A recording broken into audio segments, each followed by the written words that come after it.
할렐루야. 우리 이렇게 신학사역 소연에 참여해 주신 여러분들 감사하고요. 우리 위원장님 되시는 하은혜 선교사님께서 어떤 사정인지 오늘 못 오셨어요.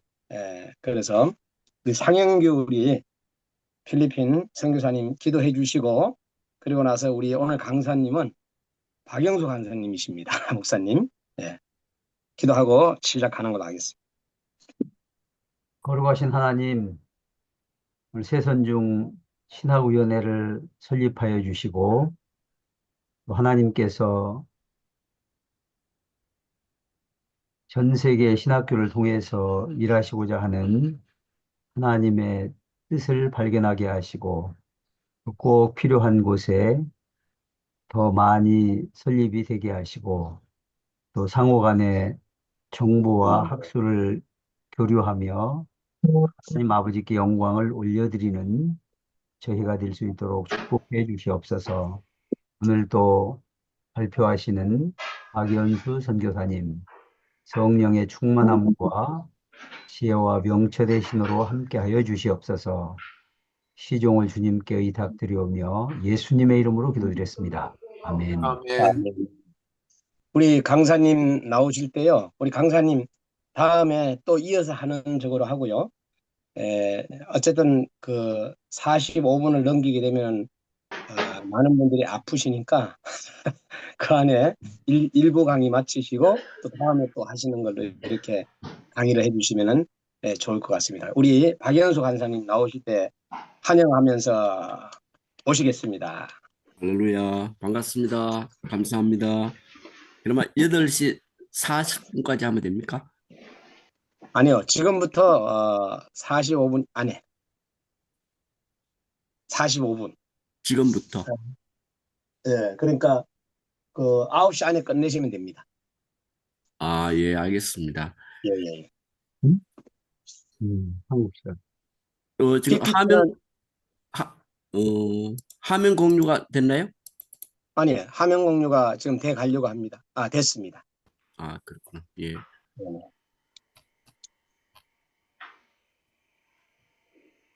로마서 8장 29절 말씀을 한번 읽겠습니다. 하나님이 미리 아신 자들을 또한 그 아들의 형상을 본받게 하기 위하여 미리 정하셨으니 이는 그로 많은 형제 중에서 맏아들이 되게 하려 하심이니라. 아멘. 아멘.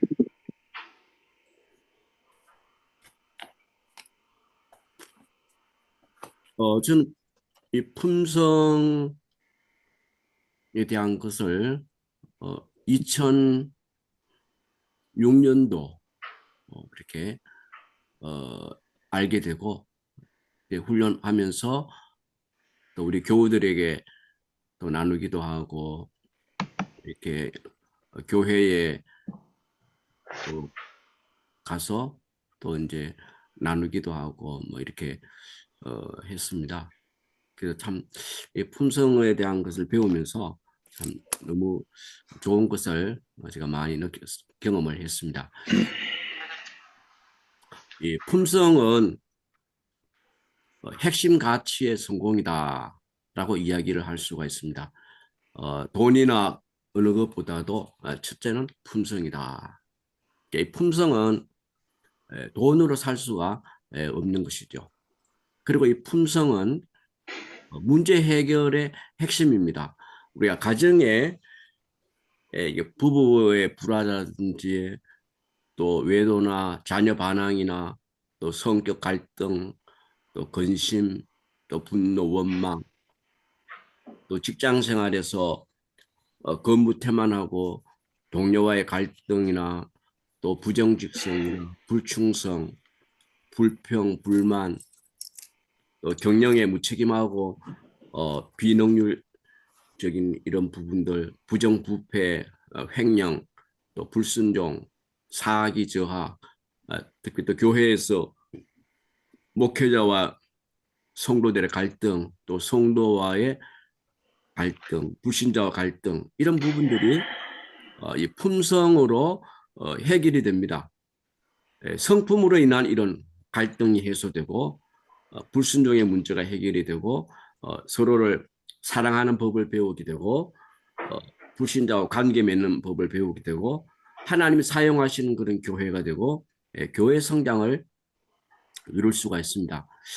그래서 이 품성은 성공의 핵심이다라고 이야기할 수가 있겠습니다.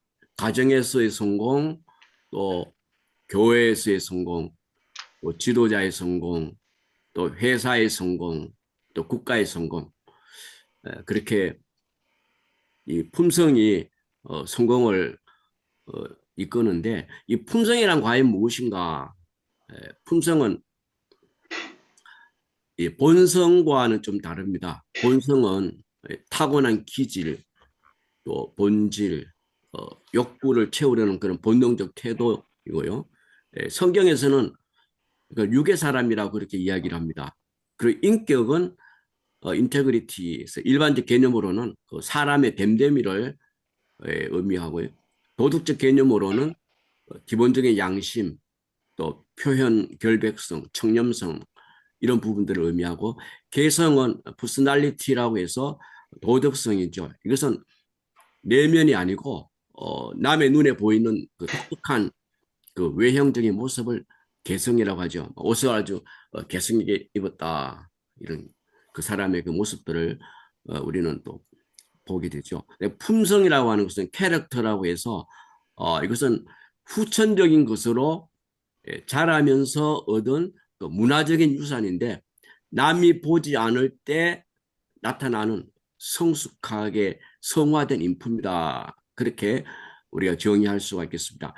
그래서 이 품성의 성경적인 정의는 품성이란 반응하게 하는 뿌리이다. 그러니까 우리가 어, 우리의 내면에 품성이 이렇게 이제 훈련되어 있으면은 우리가 살아가면서 우리가 반응을 하는 데 있어서 성경적으로 잘 반응을 할 수가 있죠.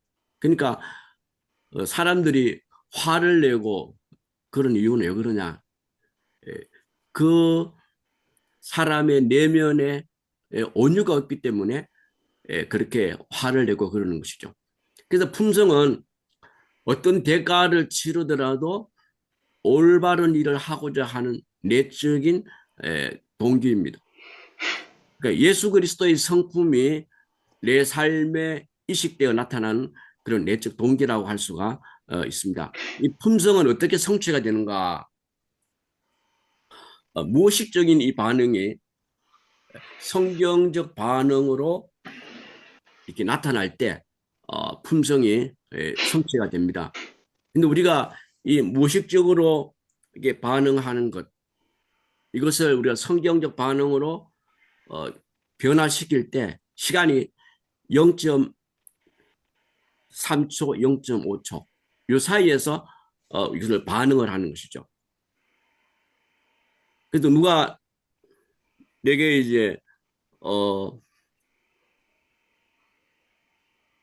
기분을 나쁘게 했을 때 그에 대한 것을 내가 그대로 표현하는 것이 아니라 그것을 성경적으로 내가 화가 치밀어 오를 때 그것을 억누르고 내가 자제할 수 있는 그런 반응으로 하는 그 시간이 0.3초, 5초 이 사이에 성경 반응으로 바꾸는 것이죠.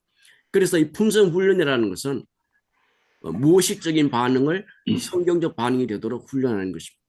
그러니까 무의식적으로 우리가 살아가면서 이렇게 성격적인 그런 부분들이 그걸 내가 성경적 반응으로 바꾸는 걸 계속 이제 훈련함으로써 우리가 예수님의 성품을 담게 되는 것이죠. 그래서 이 품성 개발이라고 하는 것은 내가 거듭날 때에 그리스도께서 심어 놓으신 이 그리스도의 형상이 드러나도록 나 자신을 변화시키는 이러한 훈련이다. 이렇게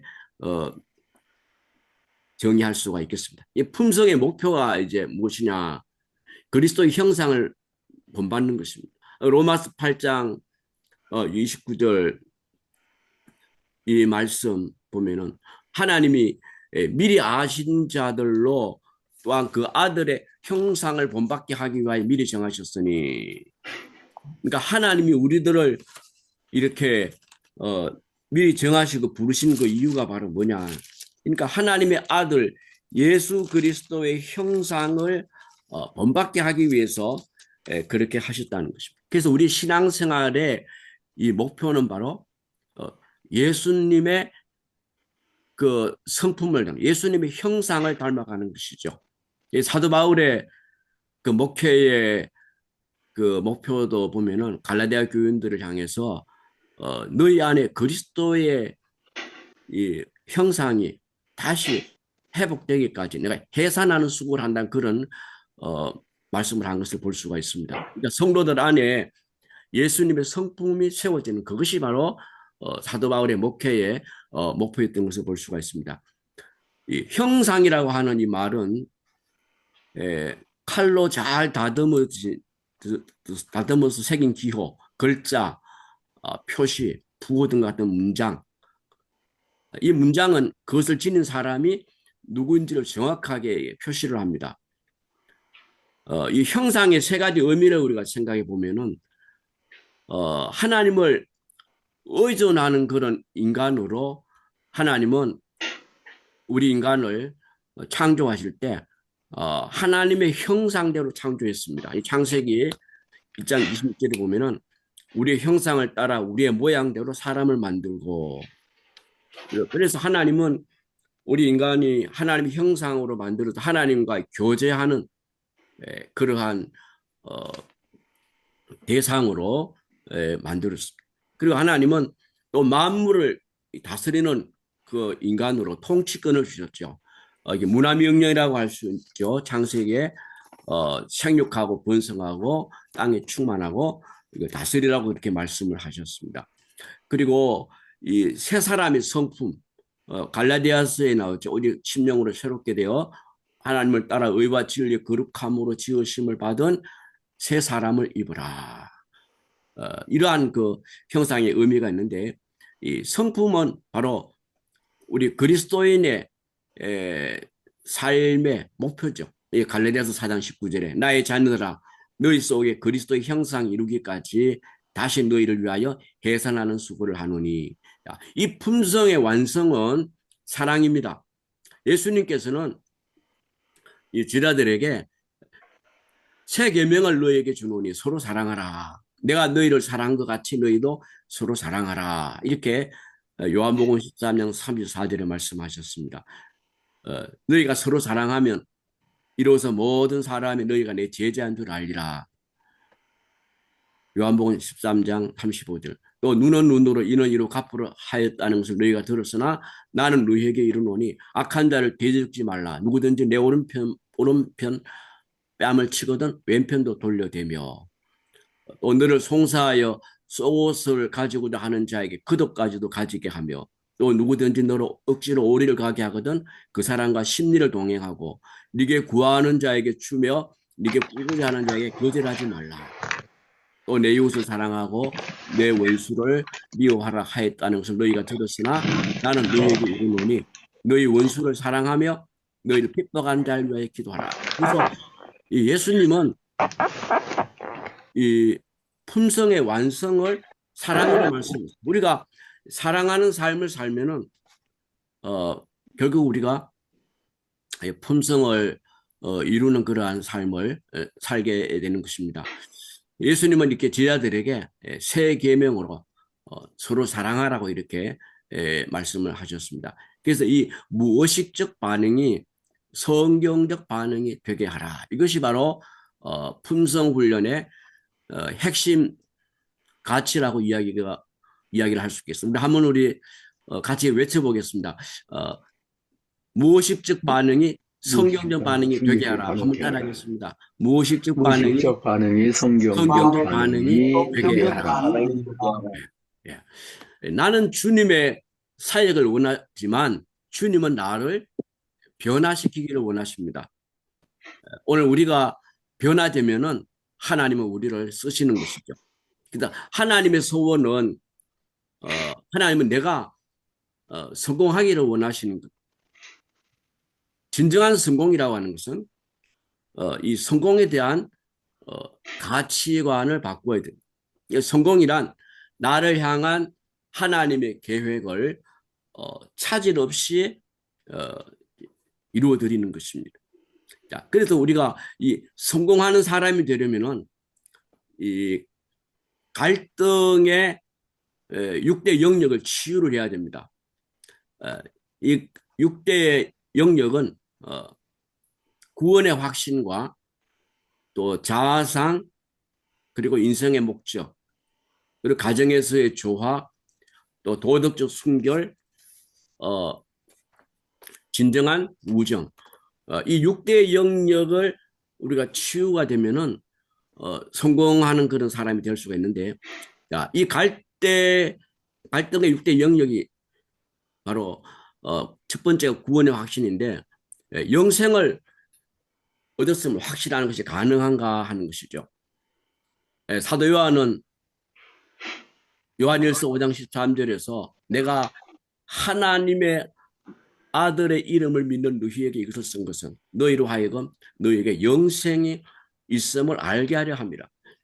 이게 성도들에게 이 영생의 확신이 있음을 알려주기 위해서 이 요한일서를 그들에게 기록해서 보낸 것이죠. 근데 오늘 우리들은 이 땅에 살면서 이 영생의 확신을 우리가 할 수가 있다는 것이죠. 근데 우리가 이 구원의 이 확신은 왜 중요한가? 어떤 사람이 지금 은혜 상태에 있다면 그 사람은 죽은 후에 천국에 들어가게 되어 있습니다. 하지만 자기 자신이 현재 이런 은혜 상태에 있다는 것을 깨닫는다면은 그 사람은 죽은 이후뿐만 아니라 이 땅에 사는 동안에도 천국을 소유하게 되어 있습니다. 그런데 확신이라는 것은 이 세상에서의 그리스도인이 누리는 그 영광의 아름다운 극치입니다. 대개의 경우에 확신이 있으면은 아주 강력한 그 기쁨을 누리게 되고 가장 감미로운 위안을 느끼게 되며 가장 큰 평안을 얻게 된다. 이렇게 한 신학자는 이야기를 했습니다. 그래서 이 확신은 그리스도인의 행복이고 이 그리스도인이 안락하고 기쁨에 찬 존재로 살아가는 데 필요한 것이죠. 하나님의 은혜를 소유하는 것 그리고 더 나아가 우리에게 그런 은혜가 있다는 것을 확신하는 것은 영광의 왕좌에 올라 앉아 있는 것과 같다. 그렇게 한 신학자가 이야기를 했습니다. 그런데 우리가 이 구원의 확신을 누리지 못하는 이유가 뭔가 하는 것이죠. 예수님을 구세주와 주님으로 영접하지 않을 때 구원의 확신을 하지 못하고 너무 어린 시절에 그리스도를 영접하고 또 확인하지 않았을 때 그렇고요. 상대방의 죄를 용서하지 않을 때 또 과거의 잘못을 시정하지 않을 때 또 습관적인 죄를 포기하지 않을 때 교만할 때 이 구원의 확신을 우리가 누리지를 못하는 것입니다. 그래서 구원의 확신을 누리려면은 그리스도를 영접하지 않은 사람들은 그리스도를 영접해야 되고 믿음으로 말미암아 확신을 누리게 됩니다. 그러니까 죄를 자백하는 법을 배워야 됩니다. 요한일서 1장 9절에 만일 우리가 우리 죄를 자백하면 저는 미쁘시고 의로우사 우리 죄를 사하시고 우리 모든 불의에서 깨끗게 하십니다. 우리 그리스도인들이 우리의 죄를 자백할 때 하나님은 우리 죄를 사하시고 우리를 모든 불의에서 깨끗하게 해주셔서 우리 마음에 참 그 자유함을 얻게 되죠.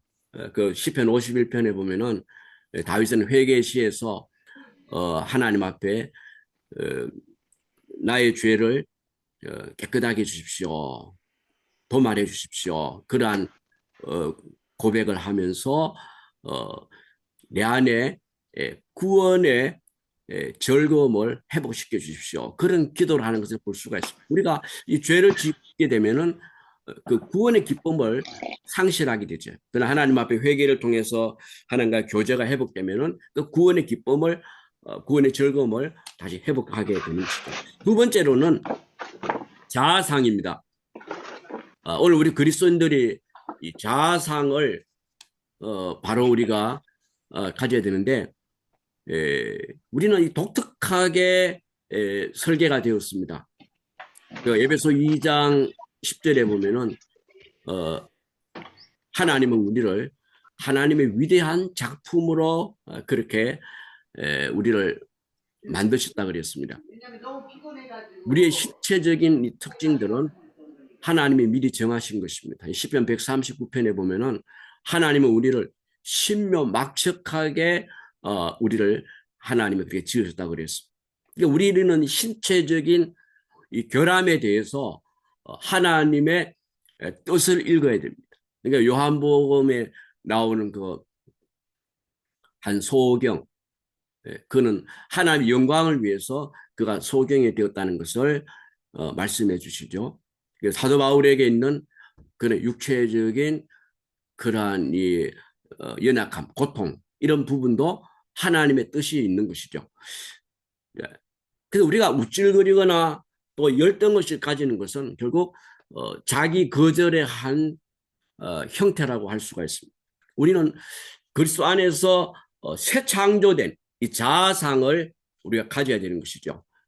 몇 가지 이 자아상을 우리가 살펴보면은 나는 그리스도의 피로 말미암아 새로운 정결함을 받은 자라고 하는 이러한 자아상을 가지고 나는 죄인에서 의인이 된 자이다. 나는 사단의 노예에서 하나님의 자녀로 신분이 바뀐 자이다.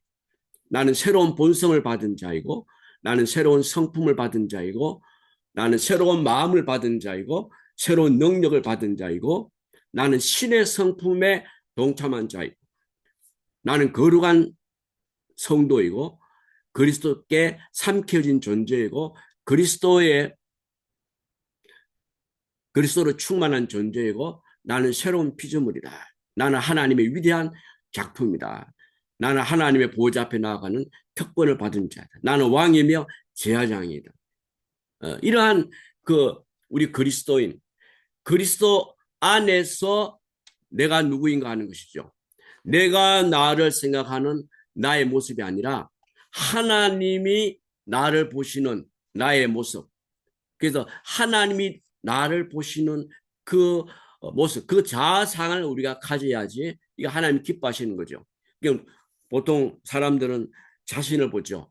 자신의 환경 뭐 이런 것들 보면서 너무나 자신을 과소평가하는데 우리는 그리스도 안에서 새로워진 새로운 신분, 새로운 정체성을 가지고 우리가 정말 하나님의 자녀다운 하나님의 위대한 작품으로서 왕 같은 제사장으로서 하나님의 소유된 백성으로서 이러한 정체성을 우리가 가지고 살아갈 때 우리는 정말 인생을 행복하게 그렇게 살아갈 수가 있는 거죠. 그래서 진정한 이 자아상은 하나님의 사랑을 겸손하게 내가 받아들일 때 그것을 경험할 수가 있는 것입니다.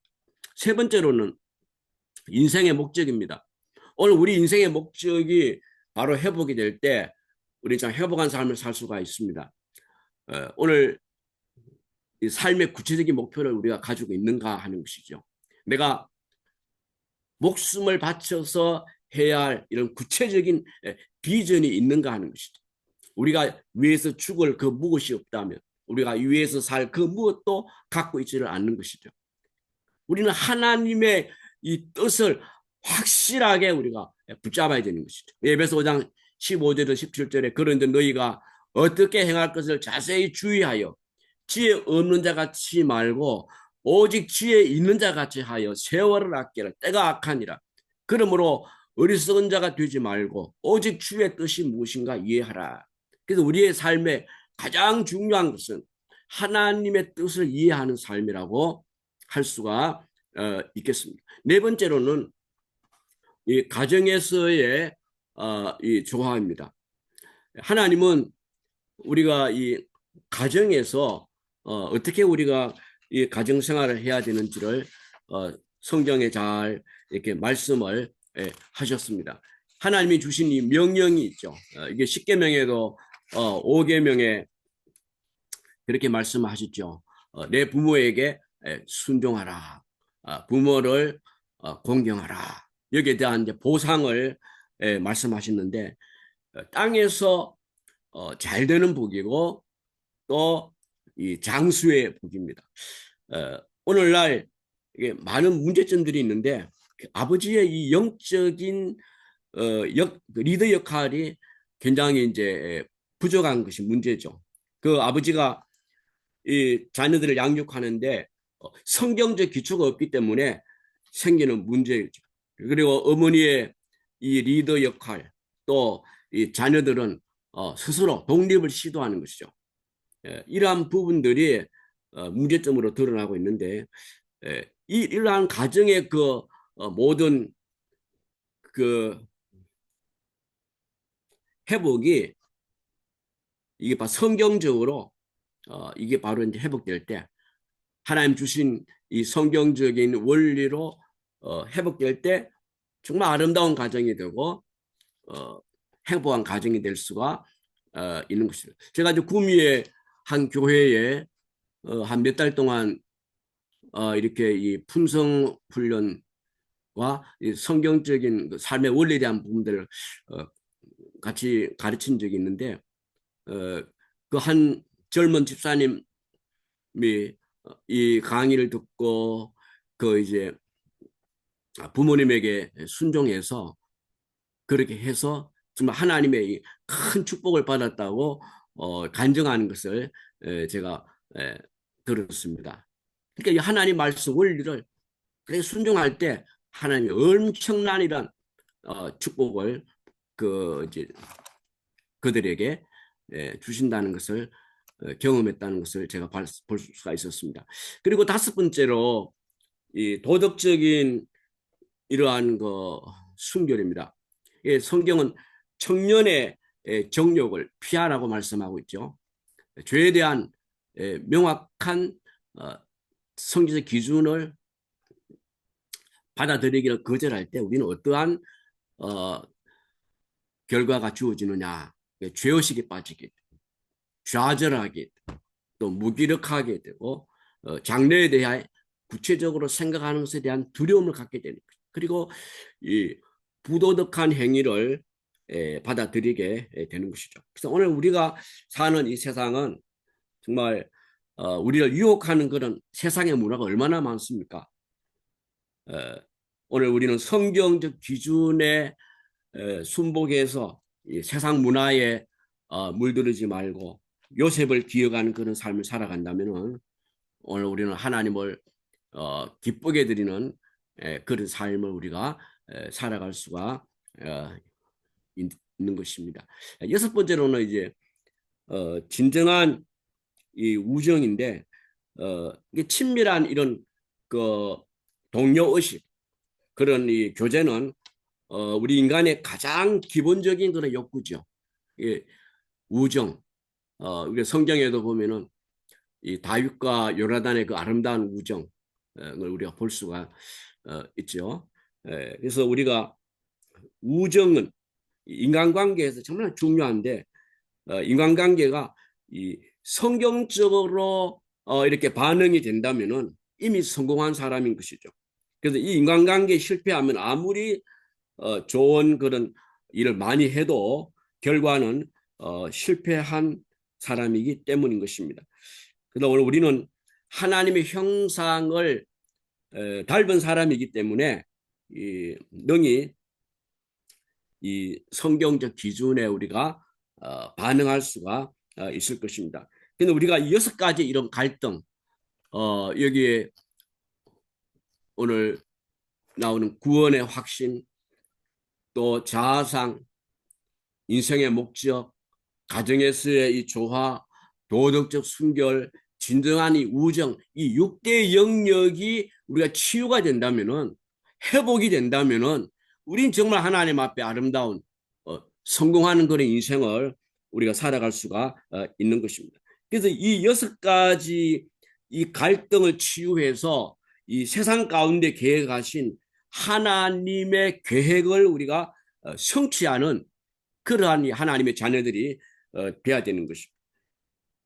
명예와 권세로 하나님의 영광을 우리가 돌려드리기에 부족함이 없을 것이고 또 우리는 썩어도 남는 이러한 물질로서 하나님 앞에 영광을 돌리는 이런 성공적인 삶을 살 수가 있을 것입니다. 오늘 우리는 이 하나님의 소원을 성취해야 할 그러한 의무가 있습니다.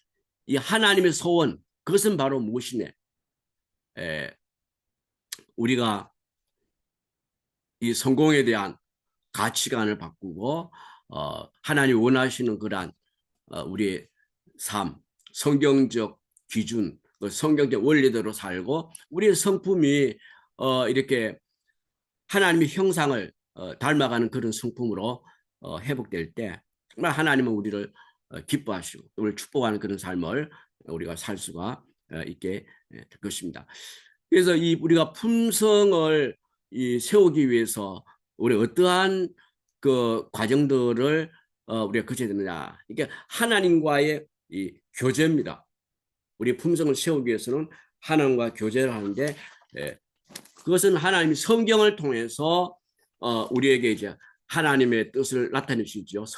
성경을 통해서 우리는 하나님 뜻을 알고 그리고 우리는 이 하나님 앞에 이제 그 말씀에 어떻게 반응합니까? 부르짖는 기도를 통해서 하나님 앞에 이렇게 기도하는 그냥 기도가 아니라 부르짖는 기도입니다. 이 성경에 보면은 이 부르짖는 기도가 많이 나오죠.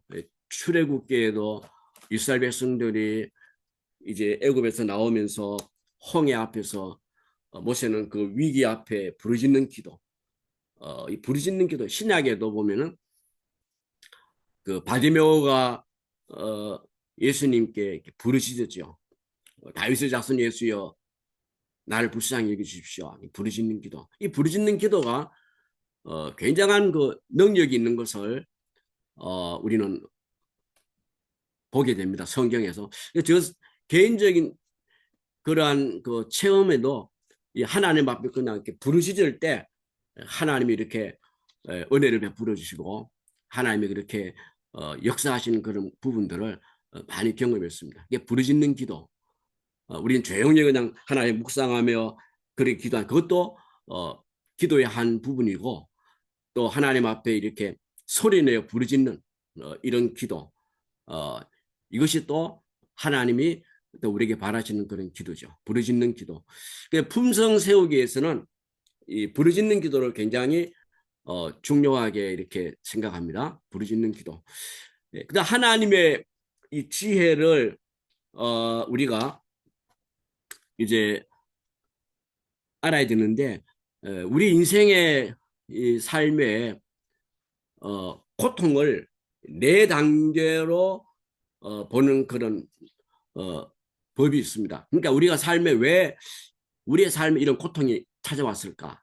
그것을 우리가 진단하는 것을 우리는 이 여기에 7가지 원리를 통해서 그 사람의 삶 속에 있는 고통을 그것을 진단할 수가 있습니다. 첫 번째가 이제 설계의 원리고요. 두 번째 권위의 원리고, 세 번째 책임의 원리, 네 번째 고통의 원리, 다섯 번째 소유의 원리, 여섯 번째 자유의 원리, 일곱 번째 성공의 원리. 이 7가지 원리, 성경에서 하나님이 우리에게 주시는 이 원리, 7가지 원리대로 우리가 살지 못할 때 우리의 삶 속에 나타나는 그 여러 가지 문제점들, 우리가 예를 들어서 자연의 원리가 있죠. 만유인류 법칙이 있듯이 그 원리를 사람이 위배하게 되면은 거기에 대한 대가를 치르게 되고 고통을 당하듯이 하나님이 우리에게 주신 이 원리가 있는데 이 원리를 우리가 알고 그 살면 굉장히 우리의 삶이 행복하지. 설계 원리 같은 경우에 하나님 우리를 설계하신 것. 이걸 알게 되면은 우리 인생을 감사하게 되고 나의 약점이라든지 내 신체적인 결함 같은 것도 기쁘게 받아들이고 여러 가지 그 삶의 우울증이라든지 그런 부분에서 자유하게 되고 그 성경에 나오는 예를 들어서 요셉이라든지 또 이 에스더라든지 디모데라든지 많은 이 하나님의 사람들 그들의 삶 속에 그들의 그 가정이나 그런 것들을 볼 때에 결손 가정들 그런 모습들을 볼 수 있죠. 그렇지만 그들은 하나님의 그 은혜로 인생을 정말 아름답고 성공적으로 살았던 것을 볼 수가 있죠. 그래서 이 설계 원리에 대한 부분들, 네, 권위의 원리. 하나님은 이 세상을 하나님의 이 질서를 하나님이 세우시고 그 질서를 유지해 나가시는 것이죠. 그러니까 삼위 하나님께서도 이 질서의 원리가 있는 것이죠. 성부 하나님이 이 세상을 이제 계획하시고 성자 예수님이 이제 우리의 그 구원을 이제 이루시고 그리고 성령 하나님께서 그 구원의 그 계획을 각 사람에게 이제 적용하신 이런 일들을 하잖아요. 그러니까 이 성부 하나님, 성자 하나님, 성령 하나님도 이 질서의 구조가 있어요. 그 하나님 이 세상에 세운 이 권위들, 이 권위가 이제 이 가정의 권위가 있고, 그다음에 이제 교회의 권위가 있고, 직장, 사회 이 권위가 있는 이 권위를 하나님이 세우셔서 이것을 이제 가정을 또 교회를 또 이 직장, 사회, 나라를 이렇게 하나님이 잘 이렇게 이제 유지해 나가는데 이 권위의 원리에 결국 거부하게 되면은 이 하나님의 그 축복을 누리지 못한. 예를 들어서 권위의 원리라고 하는 것은 하나님이 우리들을 보호하시기 위한 그런 하나의 방편이 되는 것이죠. 이걸 우산으로 우리가 이제 설명한다면은 이게 우산이 이렇게 있다면은 우리가 우산 속에 들어가면은 우리는 이 외부에 내리는 그 비로부터의 보호를 받을 수가 있습니다. 하나님은 우리를 보호하시기 위해서 이 권위의 우산을 하나님이 채우시고 이 권위 안으로 들어가라는 것이. 그런데 많은 사람들이 싫다고 이 권위의 원리를 뛰쳐나와서 우산 밖에 나오면 결국은 비를 맞을 수밖에 없는 것이죠. 그러니까 하나님이 세운 이 권위의 제도 안으로 우리가 순복해서 들어갈 때 가정에서 부모의 권위 안으로 또 교회에서 영적 지도자의 권위 안으로 또 직장에서 그 고용인의 권위 안으로 국가에서 하나님의 그 세워진 통치자 권위에 순복할 때 그것이 이제 주 안에서 하나님 뜻 안에서 하나님 뜻을 위배하면서까지 순종하는 것은 아니죠. 그럴 때 하나님 주신 축복을 누리고 하나님이 인재를 경험하게 됩니다. 그러니까 이 교회들이 이 목회자의 권위를 인정하지 않는 그런 교회들, 하나님 세우신 영적 지도자를 인정하지 않고 순복하지 않는 그런 교회는 하나님의 임재가 떠나는 것이에요. 그러니까 교회가 이렇게 막 분리되고 그런 교회는 하나님 임재가 떠나는 거예요. 그러니까 국가도 이 통치자, 하나님이 세우신, 그러니까 모든 이 권세자들은 하나님이 세운다 그러시잖아요. 그런데 이 사람들이 이 하나님이 세운 권위를 인정하지 않고 거기에 순종하지 않을 때 어떻게 됩니까? 우리나라 같은 경우에 지금 하나님 세운 대통령, 이 통치자의 권위에 국민들이 들어가고 통치자를 위해서 기도하고 통치자의 권위를 인정하고 그래야 되는데 통치자에 대한 이러한 바르지 않은 그러한 반응 모습들 때문에 나라가 막 혼란하게 되죠. 그러니까 이러한 원리들, 이 소유의 원리, 우리가 이 소유의 원리는 하나님이 우리에게 주신 것들, 그에 대한 원리가 있는데 어떤 사람들은 살아가면서 이 소유의 원리 때문에 이 가정 안에서도 그렇고 삶의 그런 여러 가지 부분에서 분노하고 막 화를 내고 그러죠. 이게 이 소유의 원리에 대한 부분들을 이제 잘 설명한 것이 파인애플 이야기라는 그 책에 보면은 이 소유의 원리에 대한 것을 잘 교훈하고 계시는데 그 한 선교사님이 이제 선교지에 그렇게 이제 파인애플을 그 농장을 해서 이제 막 심었죠. 그래서 그 원주민들에게 이제 그 돈을 주고 그 이제 일을 시킨 게. 그런데 이 원주민들이 밤에 그냥 그 농장에 가지고 이 파인애플을 막 이렇게 훔쳐가는 게 바르지 않은 방법을. 그래서 선교사님은 굉장히 화가 났어. 화가 나고 너무너무 하나님 앞에 감사하지 못.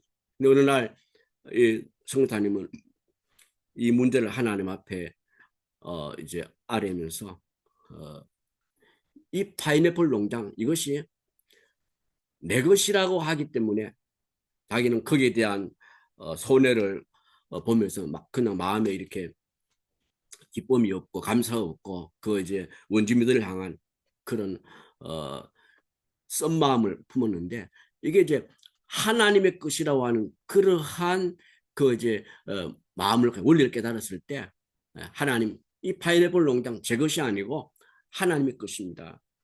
하나님 이것을 이제 하나님 앞에 다 드리고 그랬을 때 어떤 일이 일어나는가 하면 그 이후에 이제 이 원주민들이 그 파인애플 농장에서 그걸 막 훔쳐가고 그러다가 하나님의 손길이 함께한 걸 경험했다. 그 훔쳐가고 뭐 그러다가 자기네들이 삶 가운데 자기 겪게 되는 여러 가지 그런 그 어려운 일들 그걸 보면 이거는 큰일 나겠다. 이거 파인애플 농장에 손대었다가는 큰일 나겠다.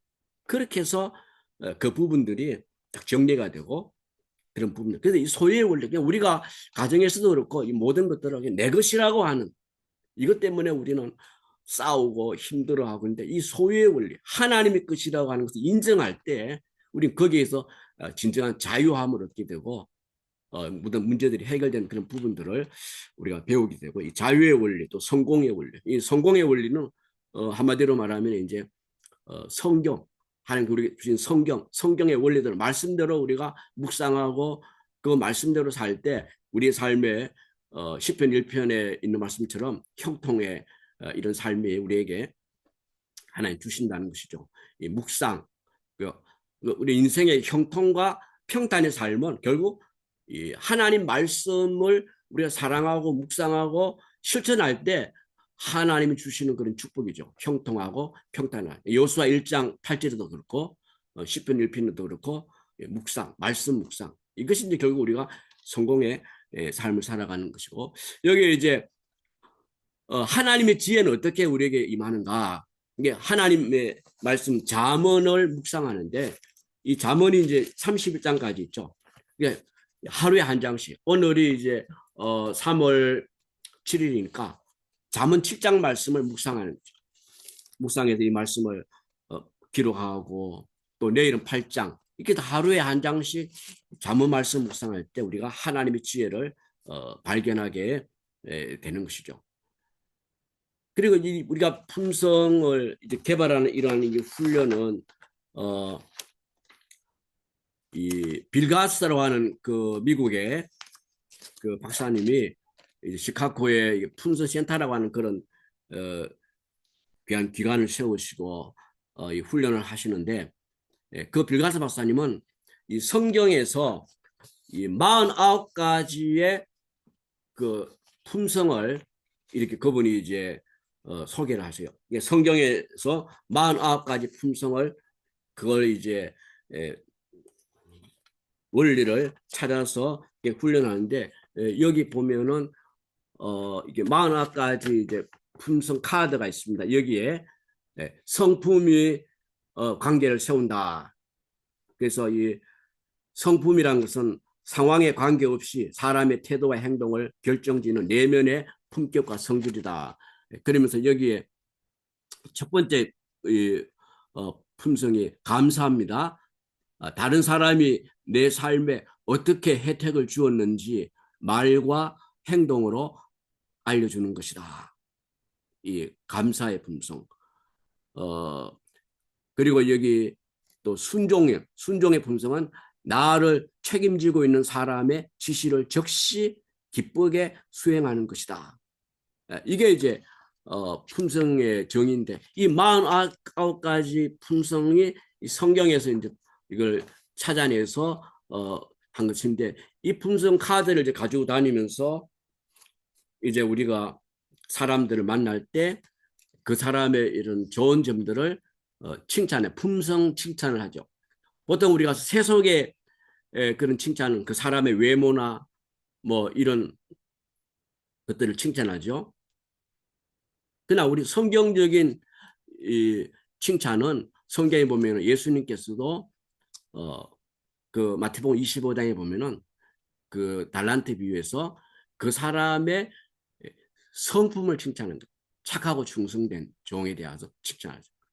또 사도 바울께서도 데살로니가 교회에 그 칭찬할 때도 또 되는 교인들이 환난 가운데서도 인내하며 그렇게 믿음 생활했던 것도 칭찬했죠. 그래서 우리 성도님들은 이 품성을 칭찬, 그 사람에게 보이는 그 이제 성품을 보고 그것을 이제 칭찬한. 그러면 굉장히 그 사람을 세워주고 굉장히 참 좋은 그런 영향력을 나타내게 되죠. 그래서 이 품성을 어떻게 칭찬하는가 하면은 다른 사람의 그 좋은 점을 찾습니다. 그리고 그 사람의 행동에서 그 사람이 잘한 행동을 구체적으로 이제 말해줘. 선생님께서 오늘 이렇게 이렇게 해서 참 너무 좋았습니다. 그리고 그 품성의 정의를 이제 읽어주고 내가 그분의 그 품성을 통해서 받은 유익을 이렇게 설명을 하는 것입니다. 그러니까 한 오늘 아침 우리가 이제 신봉수 목사님을 이렇게 이제 칭찬한다면은 이제 우리 신봉수 우리 목사님의 이 성실함, 이 성실함의 그 신실함의 이 품성을 보고 이제 이렇게 칭찬하죠. 구체적으로 우리 신봉수 목사님의 이 성실함, 이 투명한 동기로 옳은 일을 행하려고 하는 이런 열망, 이게 이제 신실함의 정의거든요.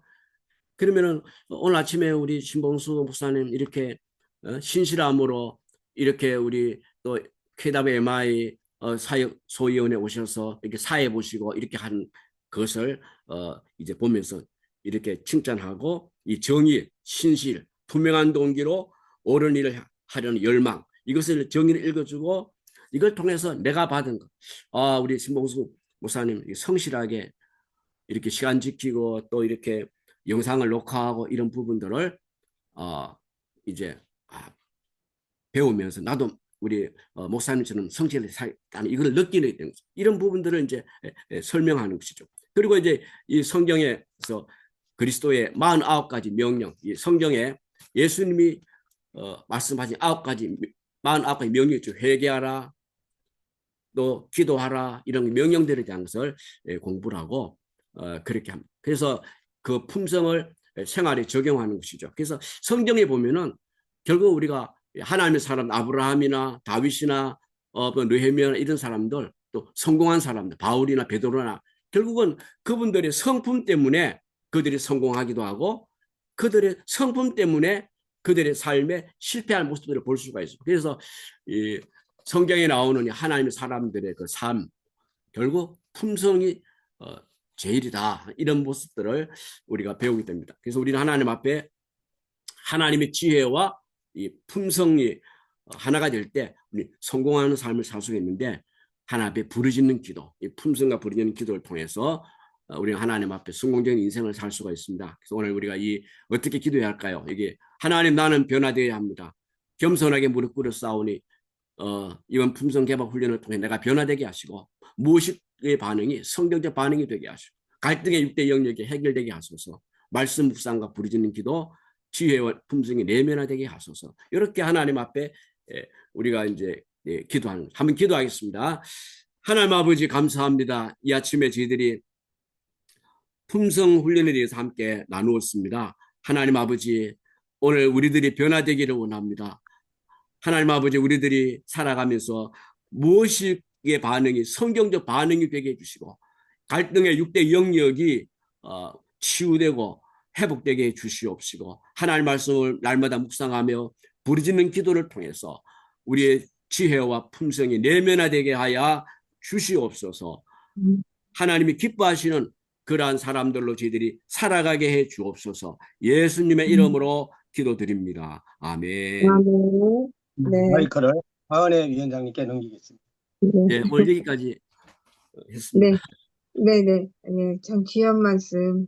사실 저는 품성에 대해서 오늘 강의를 처음 들었거든요. 네, 근데 참 정말 귀하고 우리가 꼭 알아야 되는 그런 말씀인 것 같아서 너무 감사드립니다. 다음번에도 또 기대하겠습니다, 목사님. 지금 예. 남았죠? 3분의 1밖에 안 하신 것 같아. 그쵸? 네, 그러니까 3분의 1밖에 안 하셨으니까 이거 끝까지 다 해주시길 바랍니다. 네, 감사드리고요. 네, 그러면 시간이 지금 뭐 벌써 9시니까 우리가 오늘은 박수화 선교사님 마친 기도 해주시고 마치겠습니다. 박종근 선교사님. 박종근 선교사님. 네, 기도하겠습니다. 네, 할렐루야, 고마우신 감사합니다. 아버지 하나님, 감사하고 고맙습니다. 오늘 이토록 아름다운 시간을 우리에게 주시고, 우리가 참으로 품성에 대해서 주님 앞에서 회개하며, 또 하며, 하나님의 말씀대로 우리가 살기를 원해서 기도했습니다. 주여. 하나님, 우리 가운데 하나님의 은혜가 날마다 이렇게 풍성하게 주여. 어, 임마누엘 하시는 것을 진심으로 감사드립니다. 우리 신학위원회가 더 아버지 하나님의 뜻에 주여. 맞는 귀한 제자들을 양육하는데 더욱더 날마다 지경이 넓어지고 더 하나님께 영광을 돌리는 귀한 시간들 될 수 있도록 도와주옵소서. 특별히 오늘 강사님에게 지혜를 더하여 주시고 나머지 시간들도 주님 함께하여 주실 것을 믿습니다. 이 신학연을 이끌고 있는 우리 귀한 선교사님을 축복하시고 함께하여 주옵시고 우리 모두 주님 안에서 참으로 늘 감사하며 품성을 스스로 개발하고 연구하며 나갈 수 있도록 도와주옵소서. 감사하고 예수 그리스도의 이름으로 간절히 기도하옵나이다. 아멘. 아멘. 아멘. 감사합니다. 제가 오늘 감사합니다.